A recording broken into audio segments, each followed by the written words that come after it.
Hello guys, मेरा नाम है उदय और आप देख रहे टेक सर्कल। आज हम बात करने जा रहे हैं एक ऐसे मैथमेटिशियन और एस्ट्रोनॉमर के बारे में जिसने सिर्फ इंडिया में ही नहीं पूरे वर्ल्ड में अपनी छाप छोड़ी है। आप जान ही गए होंगे अगर कौन, अगर नहीं तो please watch this video till end और subscribe my channel, bell icon भी दबा दीजिएगा ऐसे ही बायोग्राफी के लिए। तो चलिए शुरू करते हैं।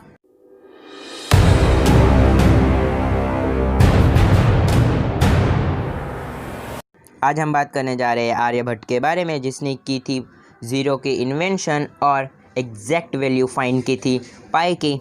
तो चलिए शुरू करते हैं।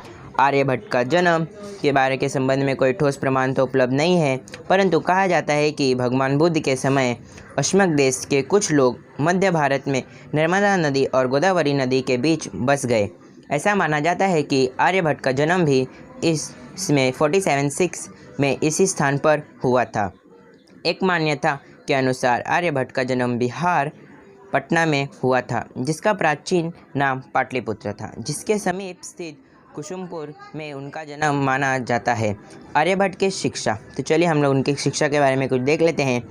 इस संबंध में इतिहासकारों के पास पर्याप्त जानकारी उपलब्ध नहीं है, परंतु ये स्पष्ट है ज्ञात है कि आर्यभट्ट अपने जीवन काल में किसी समय उच्च शिक्षा प्राप्त करने हेतु कुसुमपुर अवश्य गए थे, जो कि उस समय उच्च शिक्षा हेतु प्रसिद्ध विद्यालय था। आर्यभट्ट ने गणित एवं खगोलशास्त्र पर अनेक रचनाएं की। इसमें से कुछ रचनाएं विलुप्त हो चुकी है, परंतु आज भी कई रचनाएं का प्रयोग किया जाता है, जैसे आर्यभट्ट। तो चलिए हम लोग कुछ जान लेते हैं, यह आर्यभट्ट क्या है। यह आर्यभट्ट की एक गणितीय रचना है जिससे अंगणित बीज गणित त्रिग्नोमेट्री का विस्तृत वर्ण है। साथ ही इसमें सिर्फ continue fraction, quadratic equation, table of science और सम ऑफ पावर सीरीज के बारे में बताया गया है। आर्यभट्ट के कार्यों का वर्ण मुख्यतः इसी रचना आर्यभट्ट से मिलता है।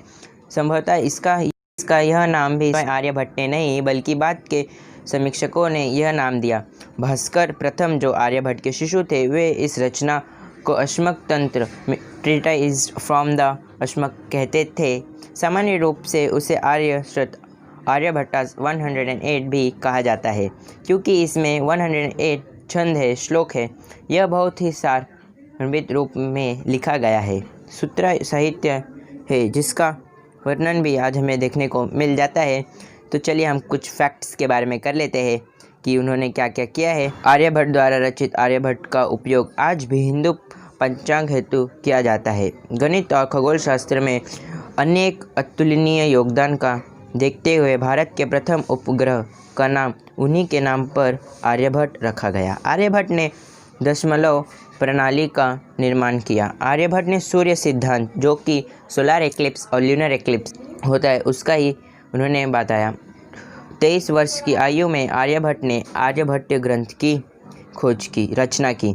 उपयोगिता एवं सफलता को देखते हुए तत्कालीन राजा बुद्धगुप्त ने उन्हें नालंदा विश्वविद्यालय का प्रमुख बना दिया। आर्यभट्ट ने बिहार के तेलंगाना क्षेत्र में सूर्य मंदिर में एक निरीक्षणशाला की स्थापना की।